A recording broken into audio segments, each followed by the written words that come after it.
저는 목사님 아들로 태어났습니다. 교회는 제 집이었고 놀이터였습니다.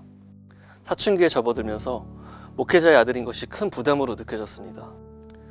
더 힘들었던 것은 보여지는 모습과 나의 실제 모습이 너무 달랐습니다. 실제는 형편없고 믿음 없는 사람이었기 때문에 거기서 오는 스트레스가 참 컸습니다. 대학을 가게 되면서 독립해서 혼자 지내게 되었는데 그때 주어진 자유가 참 달콤했습니다. 그런데 감당할 수 없을 만큼 달콤해서 예배도 빠지고 게으르고 학업에도 성실하지 못한 참 바보 같은 시간을 보내고 있었어요. 그러던 중에 제대로 된 준비 없이 도망치듯 떠난 유학 생활도 그렇게 크게 다르지 않았습니다. 참 힘들고 외로운 시간들이었습니다. 그렇게 지쳐서 아무런 힘이 없었을 때 그때야 비로소 교회가 생각났습니다. 돌아온 탕자 비유에 있는 둘째 아들의 심정이 이랬을까 싶을 만큼 죄송스러운 마음으로 교회를 찾아갔습니다. 그런데 그때 찾아간 첫 예배에서 큰 은혜를 받았습니다. 두려워하던 저에게 오히려 나를 사랑하신다고, 나와 함께 하신다고 위로해 주셨습니다. 그렇게 위로받고 내가 사랑받는 존재라는 것을 알게 되니까 누군가가 바라보는 나의 모습이 아니라 하나님이 사랑하시는 나의 모습에 집중할 수 있게 되었습니다. 하나님은 한순간도 저를 혼자 두지 않으셨던 것입니다.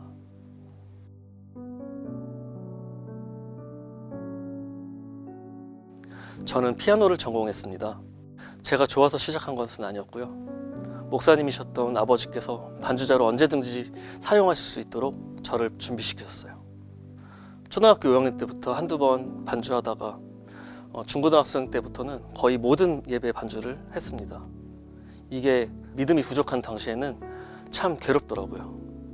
그런데 유학생활에서 하나님을 인격적으로 다시 만난 후에는 제가 이 감사한 마음을 어떻게 표현할 수 있을까 생각하다 보니까 할 수 있는 게 반주와 찬양이었습니다.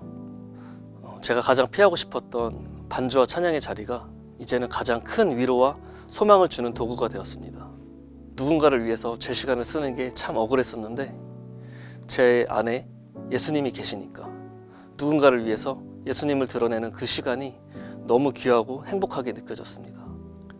일이라고 느껴져서 피하고 싶었던 찬양과 예배의 시간이었었는데 이 시간이 예수님을 깊이 만나고 치유받고 소망을 얻는 놀라운 과정이 되었습니다.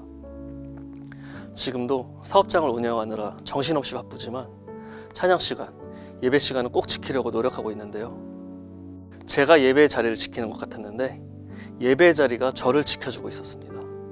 나만 보면서 살아갔던 삶에서 하나님을 높이는 삶의 기쁨을 맛보게 되니 아무것도 변한 것은 없는 것 같아도 모든 것을 바꾸시는 하나님을 만나게 되었습니다. 여전히 저는 참 부족하지만 예배와 찬양으로 위로받고 은혜로 겨우 살아가고 있습니다. 정말 모든 것이 하나님의 은혜입니다.